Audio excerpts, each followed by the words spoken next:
अपने विचारों से लड़ना बड़ा कठिन काम होता है, वो भी प्रेम के मामले में।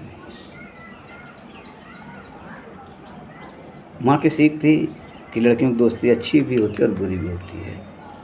उन्होंने मुझे ऑप्शन दिए थे, ये नहीं कहा था कि कौन सही कौन गलत, ये तुम पर निर्भर है। अंकल जी भी फर्स्ट ईयर में कहते थे यहाँ मत बात करना, बाहर बात कर लेना, यहाँ लोग कहेंगे।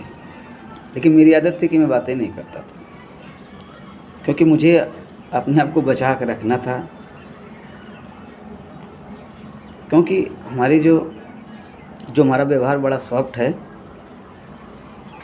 वो इतनी आसानी से कोई समझता नहीं है और भला बुरा कहने लगता है। भला तो कम, बुरा अधिक कहते हैं। तो मैं सोचता था क्या कोई ऐसी लड़की होगी जो मुझे समझ पाएगी। क्योंकि देखो, सब प्रेम होते हैं, घर वालों का प्रेम होता है, समाज का प्रेम होता है, देश का प्रेम होता है, और ये प्रेमिका का प्रेम हो गया।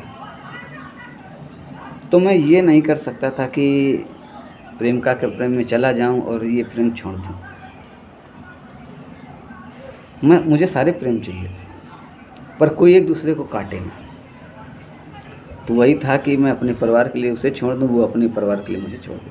कोई ऐसा प्रेम करे जो सच्चाई उसे दिखे कि बिछड़ना भी ज़रूरी है, जिसमें केवल प्रेम हो,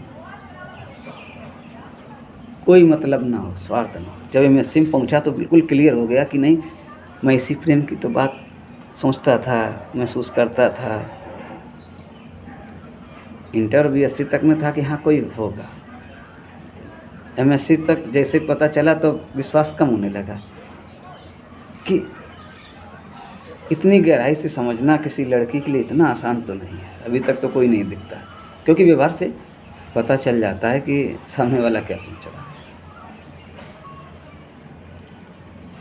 अब मैंने बता दिया इतनी आसानी से, पर इतना आसान तो नहीं रहा होगा।